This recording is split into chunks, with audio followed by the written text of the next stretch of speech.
Isso aí, pessoal. Agora eu vou para uma aula que eu considero uma aula bastante interessante para você, inclusive, fazer um planejamento tributário. Vou te explicar por quê. Como as milhas aéreas cada vez mais vai fazer parte do teu patrimônio, né? Você vai declarar elas, você vai ter um histórico delas, elas têm uma validade, então você não pode ficar muito tempo com elas, mas você vai poder fazer um plano referente a essas milhas.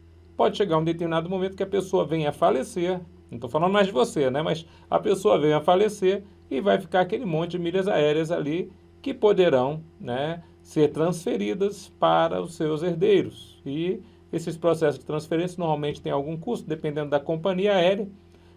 Eu nunca me informei se a companhia aérea, mediante a morte da pessoa, ela permite a transferência direta. Não valeria a pena uma pesquisa quanto a isso, né? Mas, de qualquer forma, existe a possibilidade de você passar a sua milha para outro CPF numa situação interessante aqui. Bom, uma vez que passou a milha para outro CPF, como que eu declaro isso? Né? A nossa legislação brasileira permite que a declaração de qualquer bem, agora eu não vou entrar somente em milhas aéreas, qualquer bem, na herança, que é aquela parte do patrimônio da pessoa que faleceu, que a gente vai chamar de decujus, a parte do patrimônio da pessoa falecida decujus, que a princípio vai ser transferida para os herdeiros, e cada herdeiro vai receber uma parte dessa herança, então cada parte de herança é chamada de quinhão, então as milhas aéreas poderão ser transferidas. Então, nessa transferência dessa parte, né, para os herdeiros, nós dizemos que poderia ou não haver a incidência do nosso imposto sobre a renda, já que está havendo um acréscimo patrimonial sobre o patrimônio do herdeiro. E aí vem uma coisa muito importante, é isenta a transmissão por doação de milhas e é isenta a transmissão por herança, também de milhas aéreas, ou seja, a transmissão por herança, ela é isenta. Mas, tomem cuidado, o que não é isento é o ganho de capital sobre as milhas. Como você pode entender? Então, se você a princípio tiver ganho de capital com as milhas, esse a princípio está dentro do campo de incidência do tributo, aquela alíquota de 15% para valores até 5 milhões de reais de ganho de capital. Mas se você falar de ganho de capital só da transmissão por herança, não tem a tributação. E como é que eu separo essas situações? Vamos lá? Vai na telinha para você ver. Então, ó, o imposto de renda, de acordo com a Lei Federal 9.532 de 97, dispõe que na transferência da propriedade por sucessão, os bens e direitos poderão ser avaliados a valor de mercado, tá vendo aqui? Ou pelo valor constante na declaração de bens, o valor inicial. Ou você estabelece o valor de mercado para suas milhas ou o valor inicial, né? Referido dispositivo legal dispõe também que a transmissão ocorrer por valor de mercado, a diferença maior entre esse valor e o valor constante na declaração de bens estará sujeito a imposto de renda pela alíquota do ganho de capital progressiva mais até 5 milhões de 15%. Lembramos que o valor constante da declaração de bens deve ser o custo de aquisição. Então, a diferença entre o preço de mercado e o custo de aquisição vai ser a possível tributação dessas milhas nesse momento. Então, se os herdeiros optarem pelo valor de mercado, então a transmissão se dê pelo valor de mercado, haverá então a incidência do imposto de renda de 15% sobre a diferença maior que o valor constante na declaração de bens. Por exemplo, valor constante na declaração de bens, 50 mil reais. Valor de mercado, 70 mil. Valor a maior então ganho de capital, está aqui, ó, 20 mil. Imposto de renda, 15% sobre o ganho de capital, 3 mil reais. Então, nessa transmissão causa-morte, tem a incidência do imposto sobre a renda. Mas por quê? Por causa do ganho de capital. E se os herdeiros, professor, ao invés de transmitirem pelo valor de mercado, eles transmitirem pelo valor constante na declaração de bens? Vai ser melhor. Olha aqui para mim. Está aí um bom planejamento tributário. Ao invés de você transmitir pelo valor propriamente dito de mercado, transmita pelo valor original. E aí você vai poder se apropriar, quando você já tiver com as milhas no seu nome, você vai se apropriar daquela faixa de isenção dos 35 mil reais. Você pode ir vendendo milhas, em vez de vender tudo, por exemplo, ultrapassando os 35 mil reais, vendo um pouco de milhas no mês, vendo um pouco de milhas no outro mês, nada impede que você faça isso. E ao fazer isso, você está se aproveitando de uma isenção, porque até 35 mil reais, quando o bem é de pequeno valor, se você vendê-lo num determinado mês, você não tem que pagar o imposto sobre a renda. Você está entendendo? Então você evita a tributação na herança, mas você paga a menor ou deixa de pagar por isenção mensalmente. Então, para os herdeiros, essa dica é extremamente essencial, né? Então, eu quero fazer até um exemplo aí para a gente poder entender como é que a gente faria essa situação. Vai na telinha de novo. Então, ó, se os herdeiros então optarem pelo valor constante na declaração de bens, não haverá incidência do imposto de renda na linha do tempo. Não haverá incidência do imposto de renda.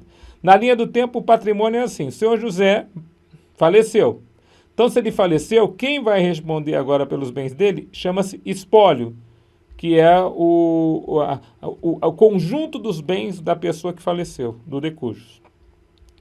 Depois, o espólio, né, faz uma declaração anual do espólio. Nós podemos fazer até uma aula específica sobre espólio, se você tiver interesse, mas manda aí uma informação aí para a gente poder fazer um negócio bem legal para você. Para finalmente ir para os herdeiros. Os herdeiros, em si, são aqueles que vão receber a sua parte, o quinhão da herança, tá bom? Como é que eu declaro, professor? O herdeiro deve informar o valor da sua parte na herança na ficha rendimentos isentos e não tributáveis. Então, se ele, a princípio, escolher o valor original de 50 mil, ele vai estar, esse valor que vai vir para ele é um rendimento isento não tributável, utilizando o código 14, transferências patrimoniais, doações e heranças. Por quê? Porque a transmissão por doação e herança é considerada um rendimento isento e não tributável. O que não é considerado isento é o ganho de capital, né, que porventura possa existir nessa transmissão se você fizer pelo valor de mercado. Tá bom, pessoal? Então, inicialmente, vamos imaginar que você escolheu fazer a transmissão das milhas, né? A pessoa falecida lá tinha lá 50 mil reais em milhas e você transmitiu essas milhas pelo valor original, pelo valor que está na declaração de imposto de renda do seu José. Então, vai lá, você vai colocar novo tipo de rendimento, você vai colocar aqui, ó, o número 14, transferência patrimonial, doações e heranças, né? Transferência patrimonial, doações e heranças, está ali, ó. Quem é que a princípio é titular, é um dependente que está recebendo, né? Ó, CNPJ ou CPF do doador ou do espólio. Então, na idade, a pessoa do falecido, no caso, o espólio, você vai ter o CNPJ do espólio, ou o CPF, perdão, o espólio é equiparado à pessoa física. Então, ele tem o CPF, que é o CPF do próprio decujus, né? Pessoa que faleceu. E aqui você coloca o valor. Então, você vai colocar lá o valor, olha, 50 mil reais. Tá certo? Então, essa é a informação que a gente vai colocar. Transferências patrimoniais, doações e heranças. Você vê que a fonte pagadora aqui, você vai ter colocado o CPF, propriamente dito. Se não colocar o CPF, vai dar problema depois quando você, a princípio, for verificar, né, o que você tem ali a respeito de situações relacionadas ao tributo. Bom, agora a gente entrou aqui no programa do GCAP, né, o programa do ganho de capital. Vamos imaginar que você, a princípio, definiu que você vai transmitir do decujus, da pessoa falecida, para uma determinada pessoa. A transmissão se deu, então, por relação causa-mortes, né? Então, vamos botar aqui um item novo aqui, onde o bem foi adquirido do Brasil. Especificação, vou botar aqui milhas aéreas, herança, tá? Então, o recebimento de milhas aéreas por herança, sujeito a registro público, não. A data de aquisição, você, a princípio, coloca como data de aquisição a data, a princípio, que acontecer lá a morte do decujus, por exemplo, ou a data da transmissão por partilha, ou adjudicação, quando o juiz mandar entregar os bens para você. Então, quando você receber os bens lá, aí você bota lá a data propriamente dita. Então, vamos botar aqui 30/10/2020. Né? O custo de aquisição, você coloca lá os 50 mil reais, que é o que estava na declaração da pessoa, não é verdade? Então, a gente coloca toda essa informação aqui. Aí, se existe aquela pessoa que, a princípio, adquiriu, adquirente é você mesmo, né? Então aqui a gente coloca aqui a situação do adquirente, né? E você bota o dado dele, que na verdade é o teu próprio CPF. Aí você tem aqui, ó, a operação. Aqui na natureza da operação é que faz toda a diferença, né? Então na natureza da operação está aqui, ó, transmissão causa mortes. Foi por decisão judicial? Foi por escritura pública? Se foi a prazo? Provavelmente não, né? Porque é uma decisão judicial. Data da decisão judicial você coloca aqui. Data em que houve o trânsito em julgado. Se foi uma decisão judicial, vai ter a decisão final do juiz. Isso é o trânsito em julgado, que não cabe mais recurso. Valor da venda, aí você coloca lá os 70 mil. Custo de corretagem não é o caso aqui, né? Então, na verdade, você já tem ali o valor propriamente dito ali na situação ali do ganho de capital. Então, a apuração aqui, ó, ganho de capital R$20.000. Bom, pessoal, só voltando aqui. Se eu colocar aqui decisão judicial, ele vai me pedir a data da decisão judicial. Eu coloquei aqui 31/10/2020 e a data do trânsito julgado, né? 01, por exemplo, 11/2020, né? Se eu colocar por escritura pública, porque hoje o inventário pode se dar de forma extrajudicial, né, por escritura pública, ele só vai pedir a data da lavratura. Na apuração do imposto, então, vai aparecer lá o valor de alienação, 70 mil, valor líquido de alienação, porque não teve corretagem, custo de aquisição, 50 mil, ganho de capital, 20 mil.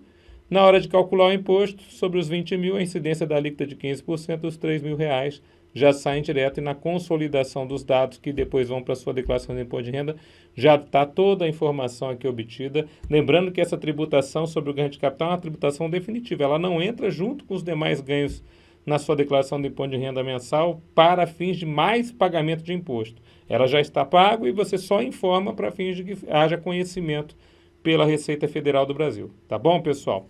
E aí eu trago outra informação aqui que eu achei interessante aqui para você, que é a situação aqui relacionada ao nosso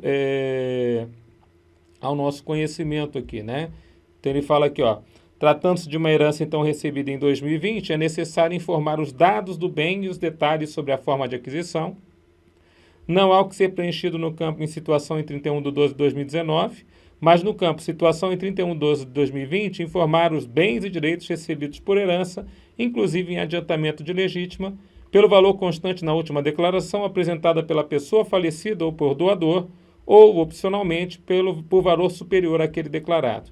Então, lembra-se que em 31/12/2019 você não tinha nada. Quando você recebeu lá em outubro de 2020, você recebeu a herança, então em 31/12/2020 você já tem um patrimônio, mesmo que tenha sido feito antes da morte de cujos, que é o adiantamento da legítima, que é uma doação.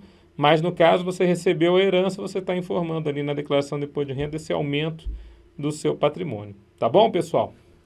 Olha aí para mim. Então, a intenção é justamente essa, manter, né, o seu patrimônio informado junto às declarações de imposto de renda conhecidas aí, no caso, quanto ao ganho de capital e também quanto à situação relacionada à sua declaração pessoa física, tá bom? Qualquer dúvida, pessoal, vai lá falar com a gente pessoalmente, porque eu sei que no caso a caso é que aparecem as dúvidas. Mas fala lá com a gente, lá por e-mail, pelo contato, traz sugestão também, porque a gente está querendo deixar esse curso bem legal para vocês. Fiquem com Deus e até a próxima!